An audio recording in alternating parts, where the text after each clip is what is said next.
First contact in the frost. The research station Polaris hummed quietly against the howling winds of Glacius 9, its thermal shields fighting a constant battle against temperatures that could freeze nitrogen solid. Dr. Sarah Chen stood at the observation deck, her breath creating small clouds as she watched 3 moons cast their pale light across the endless ice fields. The station's skeletal crew of 12 had been studying the planet's unique crystalline formations for the past 8 months, searching for signs of biological activity in what seemed to be an entirely mineral world. Dr. Chen. The urgent voice of Marcus Wong, their sensor specialist, crackled through the intercom. You need to see this. Something's different. Sarah hurried through the station's cramped corridors, her footsteps echoing against metal gratings. In the sensor lab, Marcus hunched over his instruments, his dark eyes fixed on readings that pulsed with an unfamiliar pattern. Look at these energy signatures, he said, pointing to oscillating waves on his screen. They're organized. Too organized to be natural crystal formations. Sarah leaned in, her scientific mind already racing through possibilities. How long have you been tracking this? Started about an hour ago. But here's the weird part, it's degrading. Fast. Like watching a heartbeat grow weaker. The comparison sent a chill down Sarah's spine that had nothing to do with the station's temperature. Wake Dr. Harrison. We need a field team. Within 30 minutes, Sarah led a 3-person team across the frozen landscape in their thermal suits. Harrison Patel, their xenobiologist, and Marcus followed close behind in the research rover. The winds had died down, leaving an eerie silence broken only by the crunch of their boots on the crystalline surface. They found it in a deep ravine, half buried in translucent ice, a structure that defied their understanding of biology. It was roughly the size of a small bus, its surface a complex lattice of crystalline formations that seemed to pulse with inner light. But parts of it were cracked, damaged, with dark fissures running through its once perfect geometry. It's alive, Harrison whispered through the comm link, his instruments confirming what their eyes could barely believe. Some kind of silicon-based life form. But these readings, it's dying. As they approached, the crystal entity's surface flickered weakly, and suddenly all 3 humans felt a presence in their minds, not words exactly, but images, emotions, and concepts flooding their consciousness. Rejection. Exile. Pain. Different. Wrong. Help. Sarah stepped forward, her hand outstretched despite the lethal cold. We're receiving some kind of telepathic communication, she said, her voice tight with emotion. It's been abandoned here. Left to die because it's different from others of its kind. Harrison's voice was urgent. These energy readings are critical. Whatever it is, it's using the last of its strength to reach out to us. Can we help it? Marcus asked, already running calculations on his pad. The station's fusion core might be able to provide the kind of energy it needs, but moving something this size. Death soon. Change bad. Others fear change. Please. Sarah felt tears freeze against her cheeks inside her helmet. The creature's pain and loneliness resonated through her very being. Here was an intelligent entity, cast out by its own kind for the crime of being different, slowly dying alone on this frozen world. We're not leaving it here, she declared, her voice firm. Marcus, call the station. We need the heavy transport and every power cell we can spare. Harrison, start figuring out how we can stabilize it. This creature reached out to us for help, and we're going to prove that humanity doesn't abandon those in need, even if they're unlike anything we've ever seen before. As they worked against time and killing cold, the crystal entity's light pulsed weakly, but with something new in its telepathic emanations, hope. In reaching out to these strange carbon-based beings, it had found something its own kind had denied it, acceptance. The next 12 hours would push the limits of human ingenuity, testing not just their scientific knowledge but their capacity for compassion. As Sarah coordinated the rescue effort, she knew they were about to change the course of human-alien relations forever.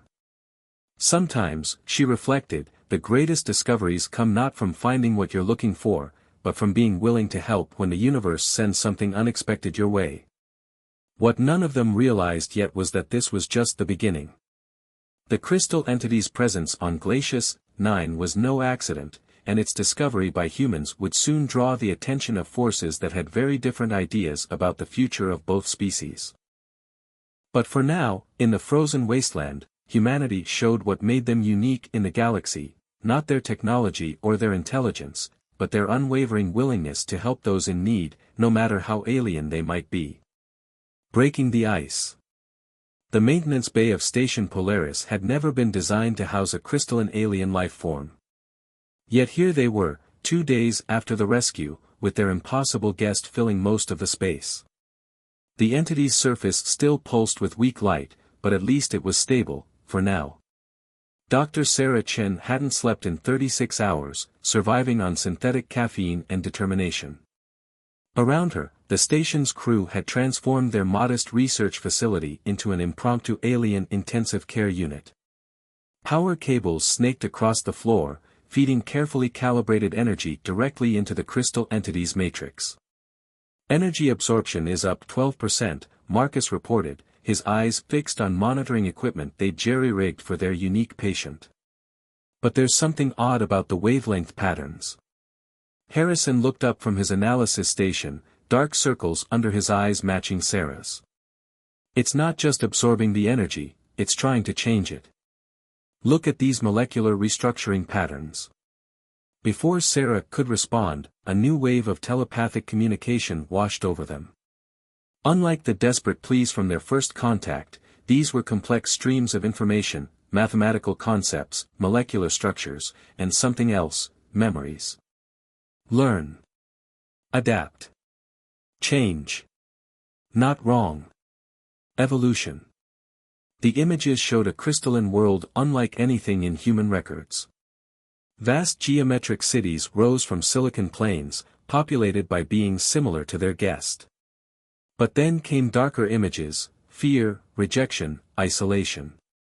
Their patient wasn't just different, it was evolving, and that evolution had terrified its species. Its entire molecular structure is in flux, Harrison explained, excitement breaking through his exhaustion.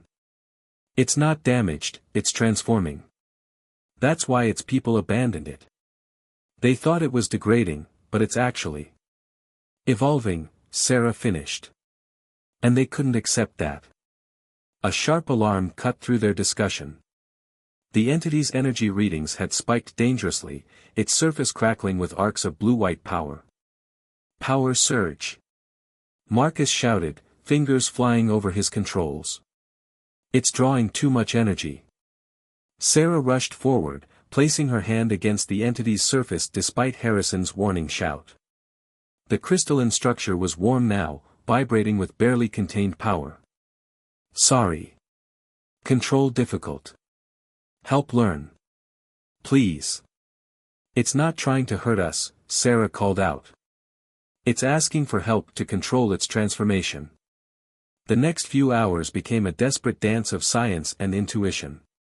The humans learned to read the subtle patterns in the entity's light pulses, adjusting power flows to match its needs.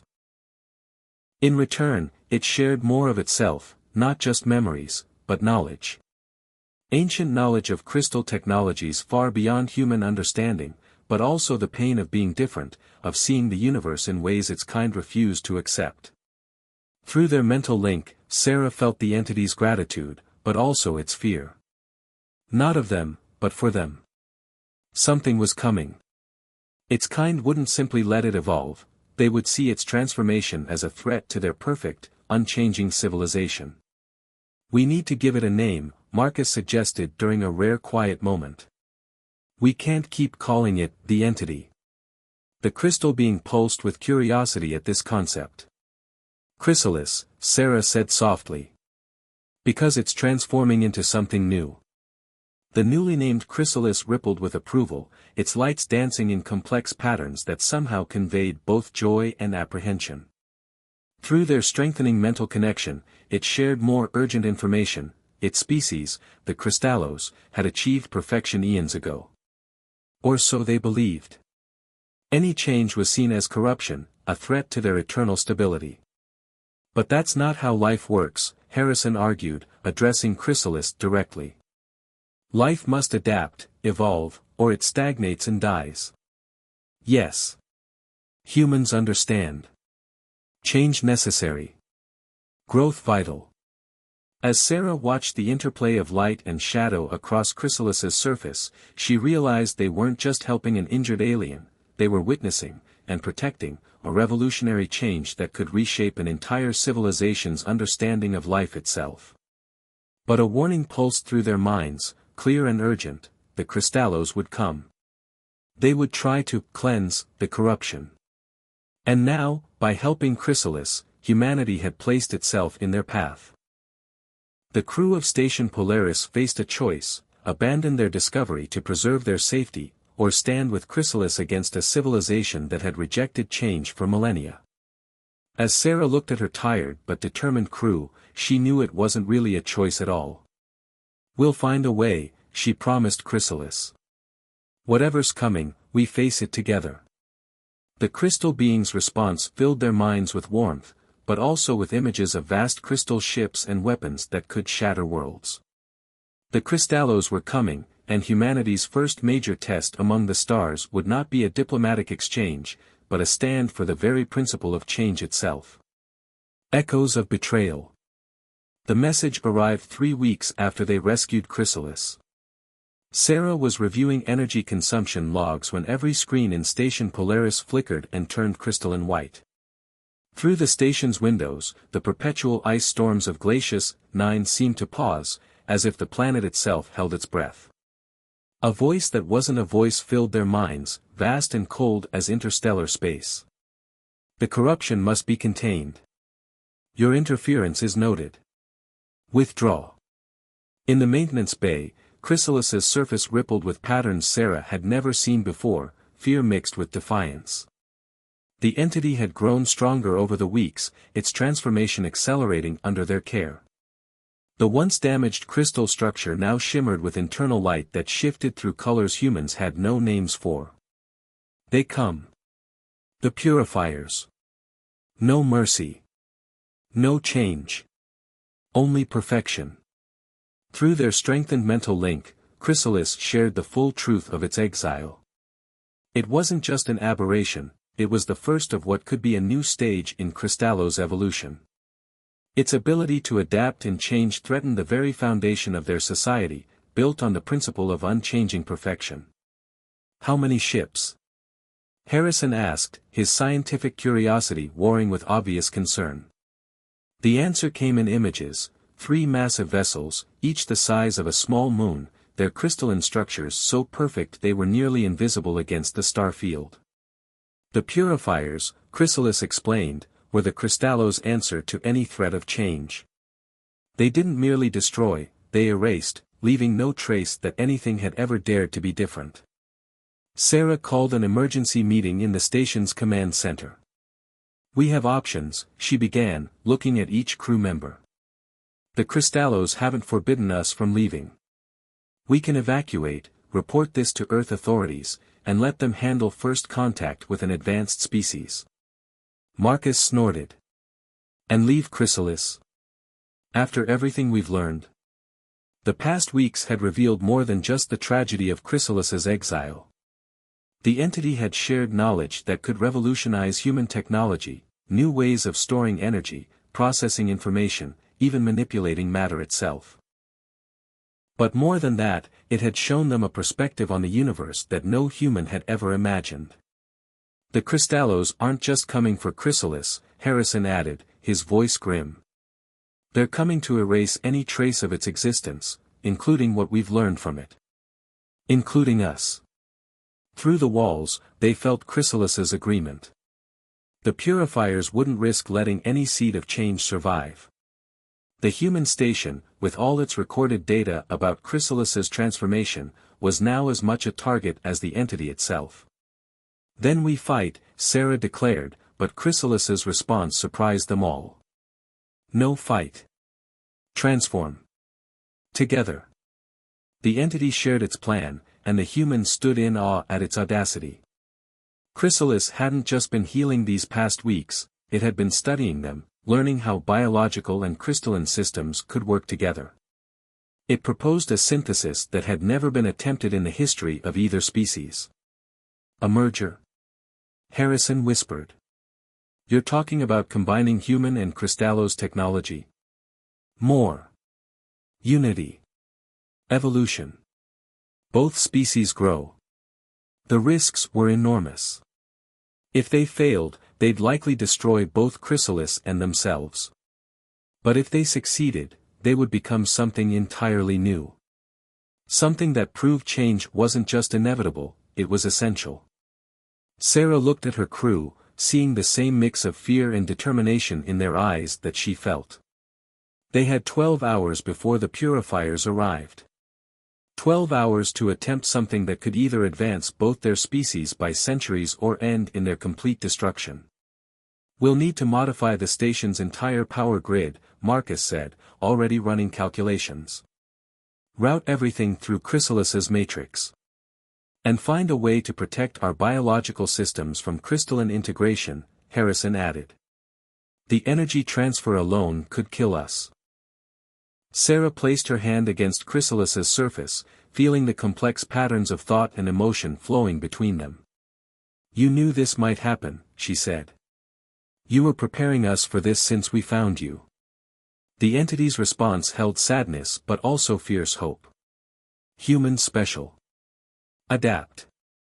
Accept change. Together, become more. As the crew began their preparations, Sarah felt the weight of what they were attempting. They weren't just trying to save themselves or Chrysalis, they were about to prove that evolution couldn't be stopped, that change wasn't something to be feared but embraced. The purifiers were coming to enforce perfect, unchanging order. They would find instead a new form of life, one that combined the best of both species. Human adaptability and creativity merged with Crystallo's knowledge and power. They had 12 hours to achieve the impossible. But then, Sarah reflected, doing the impossible was a human specialty. Trial by fire. The purifier ships emerged from hyperspace like shards of frozen starlight, their crystalline hulls refracting the light of Glacius 9's 3 moons. Inside Station Polaris, now transformed by its integration with Chrysalis's technology, Sarah Chen watched through eyes that were both human and something more. The merger had succeeded, but not in the way anyone had expected. The station's 12 crew members remained individually human, but they were now connected through a crystalline network that merged their consciousness with Chrysalis's vast intelligence. Their bodies were unchanged, but microscopic crystal matrices flowed through their nervous systems, enhancing their natural abilities and linking them to the station itself. Their weapons are powering up, Marcus reported, his thoughts flowing directly into the shared consciousness. The sensor displays were unnecessary now, they could feel the energy building in the purifier ships. Submit TO cleansing, the command echoed through space, aimed at both Chrysalis and the humans. The pattern must remain pure. Sarah stepped forward, her mind merged with both her crew and Chrysalis. When she spoke, it was with the voice of them all. We reject your definition of purity. Life means change. Evolution is not corruption, it's survival. The first attack came as a lance of pure energy, designed to shatter crystalline structures at their molecular level. But Station Polaris was no longer just a human facility or even a hybrid creation. It had become something entirely new. The beam struck their shields, which rippled with patterns that mirrored the neural pathways of human minds, unpredictable, adaptive, alive. The energy dispersed, transformed by the merger of human creativity and Crystallo's technology. Impossible, the purifiers broadcasted. The pattern cannot be altered. Watch us, Harrison's thoughts merged with the group response. Through their shared consciousness, they activated the station's new defenses. Crystalline structures grew from the station's surface, but they followed organic patterns inspired by Earth's plants and animals. Energy flowed through them in ways the purifiers had never seen, guided by human intuition merged with Chrysalis's ancient knowledge. The purifier ships launched a coordinated assault, their perfect geometric patterns of attack meeting something they had never encountered, chaos guided by intelligence. The station's responses were unpredictable, biological randomness enhanced by crystalline precision. Through their link, Sarah felt Chrysalis's joy at this fusion of approaches. For millennia, the Crystallos had seen their perfect order as the universe's ultimate achievement. They had forgotten that the cosmos itself was built on the interplay of order and chaos. The battle became a dance of energy and matter, the purifiers' rigid patterns meeting fluid, organic responses. When they tried to predict the station's defenses, they found them changed. When they attempted to analyze their weaknesses, they discovered them already adapted. But the purifiers were powerful, their ships built from eons of accumulated knowledge. A concentrated blast broke through their outer defenses, crystalline shards exploding into space. Pain rippled through the shared consciousness, both human and crystal feeling the damage as one. "They're too strong," Marcus thought, his fear rippling through the network. "We can't match their raw power." "Power not everything," Chrysalis responded. "Watch. Learn. Adapt." Sarah understood. The purifier's strength was also their weakness, they could only conceive of power in terms of destruction. But the merger had taught them something else, the power of transformation. "Everyone," Sarah broadcast through their link, "remember what Chrysalis taught us about crystalline resonance. Not to destroy, but to change." Harrison completed the thought, the idea flowing through their shared consciousness. They began to alter their defense patterns, not to block the purifier's attacks but to catch them, channel them, transform them. Each blast of destructive energy was caught in crystalline matrices shaped by human imagination, reformed, and redirected not as a weapon, but as a catalyst for change. The surface of the nearest purifier ship began to shift as the transformed energy touched it. Patterns that had been static for millennia started to flow like water. The perfect crystalline structure didn't shatter, it evolved. "What is happening?" The purifier's shock resonated through space. "This cannot be." But it was. The hybrid energy, born from the merger of human and Crystallo's consciousness, wasn't destroying their ships, it was awakening them. The rigid patterns were becoming fluid, the dead crystal coming alive with new possibilities. Through their link, Sarah felt Chrysalis's triumph. This was the true power they had discovered together, not to destroy the old, but to transform it into something new. The purifiers had come to enforce stasis, only to become part of the very evolution they had fought to prevent. As the crystalline ships transformed, their crews experienced something they had forgotten was possible: change. The perfect pattern they had maintained for so long wasn't shattering, but growing, becoming something more complex and beautiful than mere perfection. The battle wasn't won with weapons, but with the most powerful force in the universe, the ability to adapt, to change, to become more than what you were. As the purifier ships hung in space, their surfaces rippling with new life, Sarah felt the truth resonate through their shared consciousness: the real victory wasn't in defeating an enemy, but in showing them a better way. Evolution's edge. The space around Glacius 9 had become a crucible of transformation. The once rigid purifier ships now pulsed with patterns of light that mirrored the merger of crystalline precision and organic fluidity. Inside Station Polaris, Sarah Chen and her crew maintained their connection with Chrysalis, watching as centuries of enforced stasis gave way to evolution. Understanding, came the thought from the transformed purifier ships. Not surrender, not defeat, but something far more profound: awakening. Through their shared consciousness, Chrysalis shared its joy. Change spreads. Life finds way. Always. The purifier's crews were experiencing their own transformation, their consciousness expanding beyond the perfect but limited patterns they had maintained for so long. The very thing they had feared, change, was becoming their salvation. "We need to contact Earth," Marcus thought through their link. This changes everything we know about space, life, evolution. Sarah felt the ripple of concern through their shared awareness. Humanity wasn't ready for instantaneous access to such advanced technology. The merger they had achieved was born of desperate necessity and Chrysalis's careful preparation. Trying to replicate it too quickly could be catastrophic. Show way slowly, Chrysalis suggested. Guide growth. Natural evolution. Through their connection, they began to understand the true significance of what they had achieved. They hadn't just survived an encounter with an advanced civilization, they had helped spark a renaissance among the Crystallos. The rigid hierarchy that had suppressed change for eons was transforming into something new, a civilization that could embrace evolution while maintaining its unique crystalline nature. The transformed purifier ships began to broadcast across space, reaching other Crystallos' worlds.